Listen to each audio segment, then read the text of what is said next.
সম্মানিত ভিউয়ার্স, আসসালামু আলাইকুম। আজকের এই ভিডিওতে সবাইকে স্বাগতম। আজকের এই ভিডিওটার উদ্দেশ্য হচ্ছে উপবৃত্তি সংক্রান্ত বিষয় হচ্ছে সমন্বিত উপবৃত্তি কর্মসূচির আওতায় ষষ্ঠ থেকে দ্বাদশ শ্রেণীর উপবৃত্তির তালিকাভুক্ত শিক্ষার্থীদের মধ্যে নট পেরোলকৃত শিক্ষার্থীদের অ্যাকাউন্ট সহ অন্যান্য তথ্যাদি সংশোধন সংক্রান্ত। তো দেখা যায় এই চিঠিটার ভিতরে কি আছে বিষয়গুলো আমরা পড়ে বুঝবো এবং এই বিষয়ে যে সকল প্রতিষ্ঠান জড়িত তারা অবশ্যই অবগত হবেন।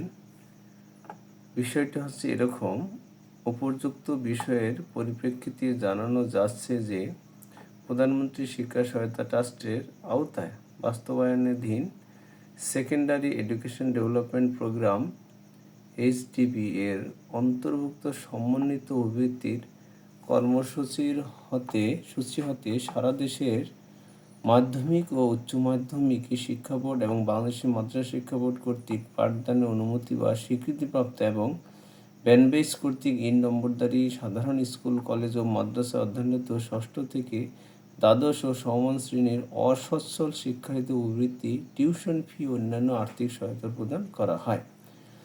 2 নম্বর বলা হয়েছে, সমন্বিত উপবৃত্তি কর্মসূচির আওতায় 2023-24 অর্থবছরের ষষ্ঠ থেকে দ্বাদশ শ্রেণীর উপবৃত্তির তালিকাভুক্ত শিক্ষার্থীদের উপবৃত্তির অর্থ বিতরণের লক্ষ্যে অ্যাকাউন্ট সংক্রান্ত তথ্য ভুলের কারণে আইবাস++ কর্তৃক কিছু শিক্ষার্থীদের পেরোল প্রস্তুত করা সম্ভব হয়নি।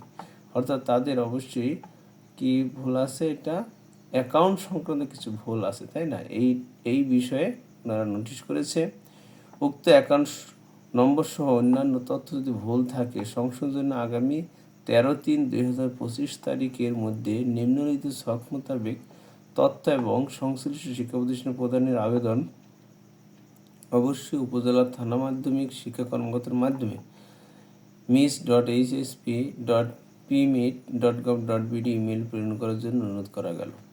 3 নম্বর বলা আছে, ইতিপূর্বে যে সকল শিক্ষার্থী তথ্য শিক্ষা প্রতিষ্ঠান কর্তৃক HSP/MIS এর সংশোধন করা হয়েছে অথবা তথ্য সংশোধন করার লক্ষ্যে সমন্বিত উপবৃত্তির কর্মসূচিতে তথ্য প্রেরণ করা হয়েছে, সে সকল শিক্ষার্থী তথ্য পুনরায় প্রেরণ করার প্রয়োজন নাই। কেবলমাত্র HSP/MIS সফটওয়্যারে নট পেরোলকৃত শিক্ষার্থীদের তথ্য নিম্নলিখিত ছক অনুযায়ী সংশোধনের জন্য প্রেরণ করতে হবে।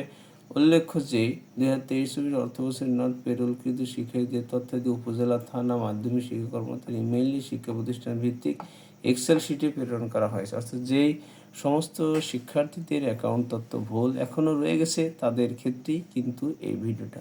সম্মানিত শিক্ষক মহোদয়, আপনারা অবশ্যই এই বিষয়ে অবগত হবেন। যেমন তথ্য ছকটা এভাবে বলা হয়েছে, শিক্ষার্থীর জন্ম নিবন্ধন নম্বর সংখ্যা যেটা 17 হবে, শ্রেণী উল্লেখ করতে হবে, শিক্ষার্থীর নাম উল্লেখ করতে হবে, অভিভাবকের নাম ও জাতীয় পরিচয়পত্র নম্বর 10 অথবা 17 সংখ্যা দিতে হবে। ভুল তথ্য অ্যাকাউন্ট নম্বর, সঠিক তথ্য অ্যাকাউন্ট নম্বর, এটা ভুল আর এটা সঠিক। হিসাবধারীর নামটা দিতে হবে, ব্যাংক হিসাবের নাম, শাখা, মোবাইল ব্যাংকিং অপারেটর, মন্তব্য। এই চিঠিটা এভাবে পূরণ করে এটা এভাবে দিতে হবে অবশ্যই। তাহলে আপনারা এর প্রতিষ্ঠান হিসাবে কলেজ হোক আর মাধ্যমিক বিদ্যালয় হোক, প্রধান শিক্ষক এবং ICT রিলেটেড শিক্ষক বিষয়গুলো জেনে বুঝে যাদের এখনও ভুল তথ্য রয়ে গেছে অ্যাকাউন্ট, সেটা আপনারা অবশ্যই সংশোধন করবেন। যেহেতু সামনে উপবৃত্তি টাকা ঢুকবে, তাহলে এই বিষয়ে অবশ্যই আপনারা ব্যবস্থা নেবেন। সবাইকে অসংখ্য ধন্যবাদ জানিয়ে আমি আজকে এখানেই শেষ করছি। আসসালামু আলাইকুম।